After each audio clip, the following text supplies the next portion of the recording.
everybody. So we have a nice calm flight.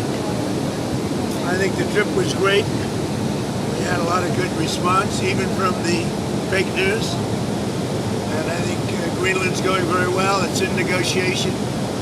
And I think what we did today was great. It was great. That's going to be a great board. That'll be a board, I think, like no other. Right?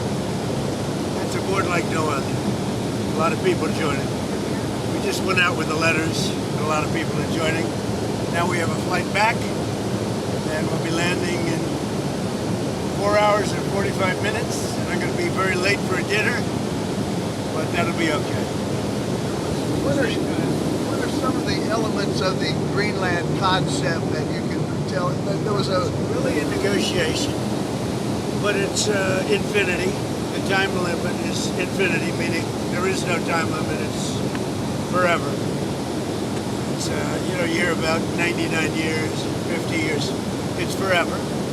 That was discussed. We can do anything we want. We can do military. We can do anything we want. And it's being negotiated, and let's see what happens. I think it'll be good. Would the U.S. have no price? There's no purchase price. Would the U.S. have pockets of sovereignty over parts? We have a lot of great things in the deal, and don't forget they're also good for Europe. Because when we're good, they're good, and if we're not good, that's not very good for them. Because we hold it all together. We're holding it all together. Does that actually give you control of land in Greenland? Does it give U.S. control ownership of land? Yeah, whatever we want, yeah. We're all going to work together, and actually NATO is going to be involved with us. We're going to be doing in conjunction, parts of it in conjunction with NATO, which is really the way it should be. But to be clear, will the U.S. We own won't that? have any expense because we're not going to have expense. Other than building the Golden Dome. We're going to build the Golden Dome. And we'll have participation in that also. The cost of the Golden Dome, we'll have participation in that also, meaning with the expense of it. And it'll be like no other. I mean, our technology is incredible. Is Denmark signed off on this? Are they on board with this concept? Is Denmark on board with this concept? I think everyone likes it. I mean, I think. I'll let you know in about 2 weeks. Have you spoken with Denmark about this plan? Secretary General Mark is a great guy. He's a great guy, and he's spoken to everybody. And when you spoke with the NATO Secretary General, did you talk about U.S. military presence in Greenland? We talked about everything, and you saw him yesterday. He was interviewed on Brett Baer, and he was very happy. He was very convinced this is a good deal for everybody. On Ukraine, how did your conversation go with President Zelensky? We had a conversation. I've had numerous conversations on Ukraine. It'd be nice to end that war. It costs us nothing. We make money. I don't want to make money, but we make money. Whereas Biden spent $350 billion stupidly and lost a lot of money. But it's not about the money. It's about 25 to 30,000 soldiers a month, mostly soldiers. Are you ready to A month of being killed. Do you think that can you sign the security deal? Are you able to sign that? Rykov and Jared are right now on the way to Moscow, so we'll see how that works out. What kind of I had a good meeting, but I've had numerous good meetings with President Zelensky, and it doesn't seem to happen.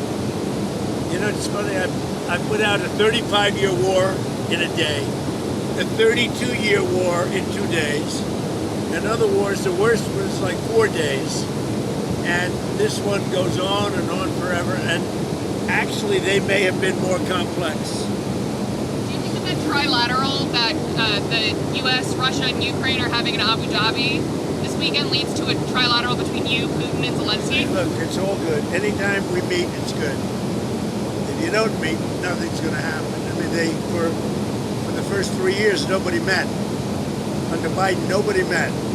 And one thing, if you don't meet, nothing's going to happen. So we are meeting, and we'll see what happens. I hope we can save a lot of lives. That's all. Mr. President, what kind of concessions does Vladimir Putin need to make at this point? I mean, he'll make concessions. Everybody's making concessions to get it done. Europe is going to be a part of it. It's got to be a part of it. Look, it's more for Europe than for me. I mean, I'm doing this more for Europe than for me. I'm doing it to save lives, number one. I'm doing it secondarily for Europe. I'm not doing it so much for the it doesn't affect us very much. Other than the loss of lives, we're not affected by this. It's thousands of miles away. We're separated by an ocean. But I have an ability to get things done like this, and we'll see if I can get it done. I mean, it would never have gotten done. I thought Putin wanted the whole thing. Maybe he does, but he's not gonna be going there unless we don't make a deal. But we had a good meeting today with President Zelensky. I think a very good meeting. What's the main holdup? What's the main holdup to getting a deal? The main holdup is the same things that have been holding it up for the last year. Look, this is a war. This is Biden's war. This isn't my war. This is a war that should have never happened. But it's complex because you have beats and bounds. You have streets. You have rivers. You have everything. Where does it end? So it's a little bit complicated. But I've had that in 5 of the other wars. There are beats and bounds. It's a location. It's boundaries. And I got them done fast in days. And this one is just going on. What's happened here is there were times when Putin didn't want to make a deal, times when Zelensky didn't want to make a deal, and it was like opposite times. Now I think they both want to make a deal, but we'll find out. Did something change that makes you think that Putin and Zelensky now are serious about it? I don't make any predictions. There are no changes. I think that President Putin would like to make a deal. I think that President Zelensky would like to make a deal. What did Zelensky say today? I mean, he came all the way there to meet you. What did he say? He said he'd like to make a deal. I mean, there's not much you can say. People know the parameters. It's not like, we're discussing things that have been discussed for 6 or 7 months, and he came and he said he wants to make a deal because I wasn't necessarily sure. I think he should want to make a deal. It's pretty tough. It's really tough for the people of Ukraine. I'll tell you that. Mr. President, How they live without heat, where it's 20 degrees below zero. It's very cold. That's a colder climate for the most part than Canada, and they live without heat. I asked him, how do they do that? And he gave me an answer. It's pretty amazing what they do to live. There's no way to live. Yeah.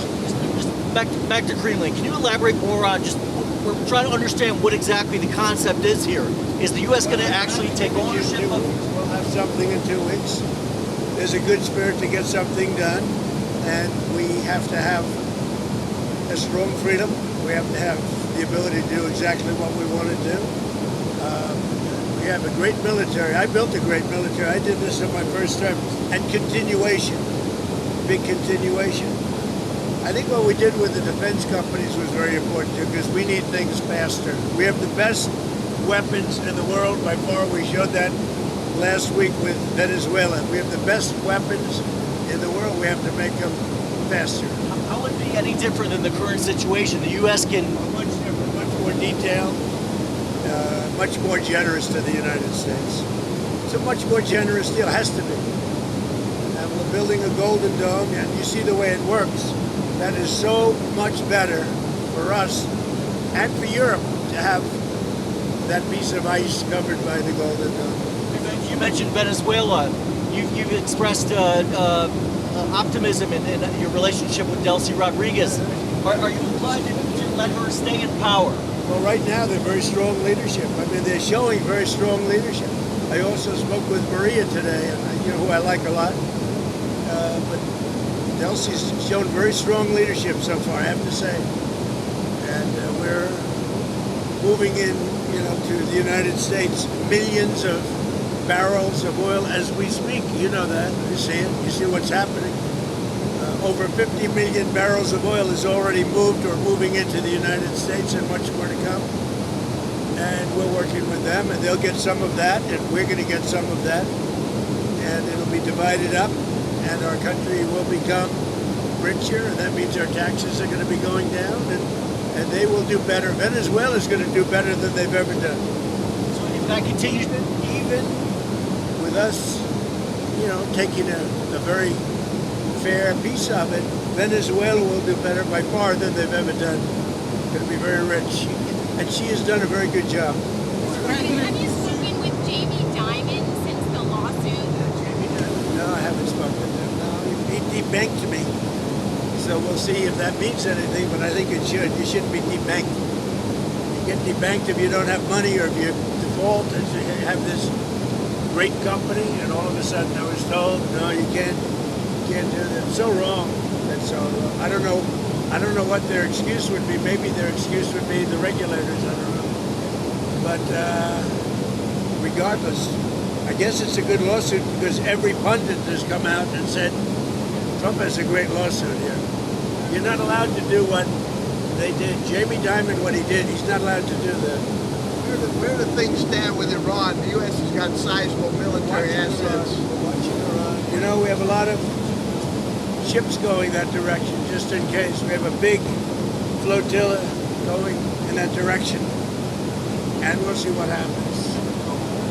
A big force. We have a big force going toward Iran. I'd rather not see anything happen, but we're watching them very closely. I stopped 837 hangings on Thursday. They would have been dead. Every one of them would have been hung. This is like from 1,000 years ago. This is an ancient culture. Very smart people, by the way, but it's an ancient culture. 837, mostly young men, were going to be hung on Thursday. And I said, if you hang those people, you're going to be hit harder than you've ever been hit. It'll make what we did to your Iran nuclear look like peanuts. And an hour before this horrible thing was going to take place, they canceled it. And they actually said they canceled it. They didn't postpone it. They canceled it. So that was a good sign. But we have an armada. We have a massive fleet heading in that direction. And maybe we won't have to use it. We'll see. You said Would you like the supreme leader to step down or to go into exile? Right now. I don't want to get into that. But they know what we're looking for. You said today that they want There's a lot of killing going on. You said today they want to talk and we'll talk. So if you set something up and they asked you to, Yeah, I do. I would. That happened. But we've talked to them a lot. They should have made a deal before we hit them with the nuclear, because we really that was a devastating hit. That whole area is out of play. And if they try and do it again, they're going to have to go to another area. We'll hit them there too, just as easily, much more easily.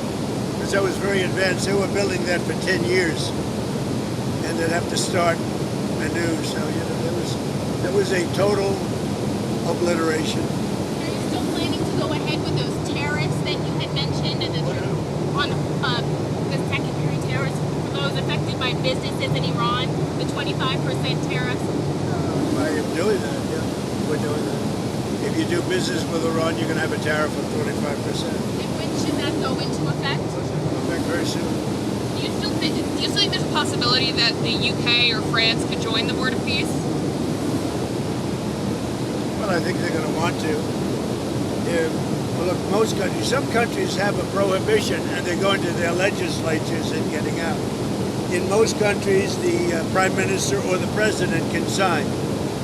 You saw a lot of them today. Don't forget, the letter only went out 2 days ago. We had almost 30 people already at very important countries. But there are some countries, like Italy, who told me she wants to sign. She wants to be desperately, but I think she has to go back to her legislative branch. And we have that with Poland too. He said we want to. I mean, I was the one that endorsed him. He's great, by the way. He's doing a great job, Carol. But he has to get an approval. Some have to get an approval, some don't. Most don't, but some do. They have, a legal requirement to get an approval. Do you envision being chairman of the Board of Peace past your second term in office? I have the right to be if I want. I'll decide. We'll see what happens. But they'd like me to be. It's in theory for life, but I'm not sure I want that. But it's going to do great work with Gaza and maybe other things. It could be beyond Gaza. And we'll work in terms of with the United Nations, who I've always said the United Nations has great potential, but they have not lived up to the potential. And I say 8 wars, and I never spoke to them. You'd think I would have spoken to them a lot. But the United Nations has great potential. I think working with the Board of Peace is going to be a good thing for the United Nations. Will you tell us who your Fed pick is? said a couple of days ago that there would be something in the works where you could take money out of your 401k to help on purchasing a home. Is that something that the administration is working on? I'm not a huge fan of other people like it. They're talking about taking money out to put a deposit down on a home. And one of the reasons I don't like it is that their 401ks are doing so well. 401ks are up 80, 90% in some cases. And you're talking about a lot of people. We're talking about very mainstream. And they're really doing, and the housing market's good, but the 401ks are doing much better than the housing market. I like keeping their 401ks in great shape.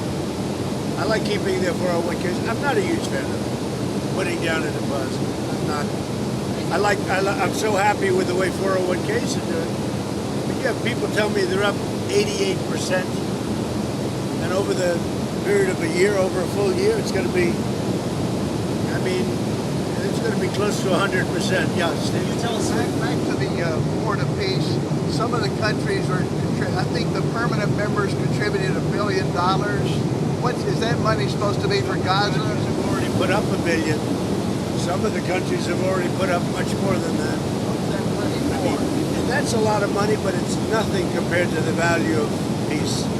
Peace is so destructive for everyone, even countries that aren't involved. It's so destructive for everybody when you have wars. Will you tell us who your Fed pick is, sir? Will you tell us who your Fed pick is?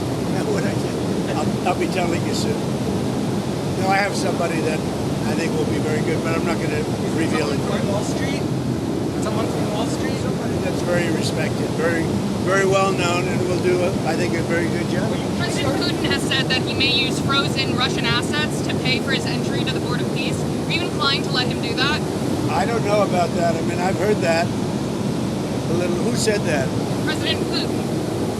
It's very interesting. But he said he's going to use his money. His frozen If assets. he's using his money, I think that's fine. Yeah. You're talking about where he said this morning Yes. he's going to join the Board of Peace and he's going to make a contribution of $1 billion. Yeah, by using his money. If he's using his money, that's great. I think it's important to have everybody in. Are you concerned about the investigation into Jay Powell, making Jay Powell stay longer on the Fed? No, I'm not concerned. We'll have to see what happens.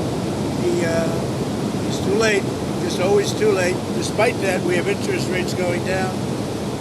And also, he's building a small complex, the Fed building, and they're going to be close to $4 billion. It's the most expensive job, and it's a renovation. It's the most expensive job per square foot ever built of any kind. It's either gross incompetence or it's worse. Are you done with the interviewing people for the job? Scott, were you worried about the market reaction to your tariffs on Monday and Tuesday? Market reaction's been good. It was up very big today. It was up big yesterday. It's where it started. It's very close to 50,000 on the Dow. And nobody thought you could be breaking 50,000 during the first year. So we'll see what happens. No, pretty much even, right? Just about even. The market came up only after you backed away from your threats. As of yesterday, the market came up very nicely. On that 10% cap with the credit cards, is that an end goal? Is it a negotiating point? And are you speaking with certain lawmakers? People, the credit card companies are getting 28% interest. So a guy goes out, they don't even know it. These are people, regular people. They don't know that they're paying 28%. And then it's a little bit overdue and they end up having to file for bankruptcy. I'm not going to let that happen. So it's a 1 year 10% cap on credit cards. We have to get that approved by Congress too. So, that's not a no-brainer. Did you say that you Should be a no-brainer, but it's not. Sir, did you say that you spoke with Maria Machado today? Yeah, I called her. Can you tell us about that, We Governor? have a very good relationship, just to say. She's a good woman, a very nice woman. She's been through a lot. And at the same time, I'll tell you, they're doing a very good job in Venezuela. So it's interesting. I get along with both sides. I get along with everybody but the media. You know, the fake news and I don't get along, but I get along with At everybody. what point will you pivot, sir, to at what point will you pivot in Venezuela to say we should have an election there? I want to see how they do. First of all, they have to, we have to take in a lot of money. We have to get that back. Right now, they're not living well because of what's gone on for years. Really, it's years of socialism and worse. It's really, worse than socialism. But we're going to start drilling very soon. We have the biggest companies in the world. We have them, and they're going to be going in. They're all negotiating right now.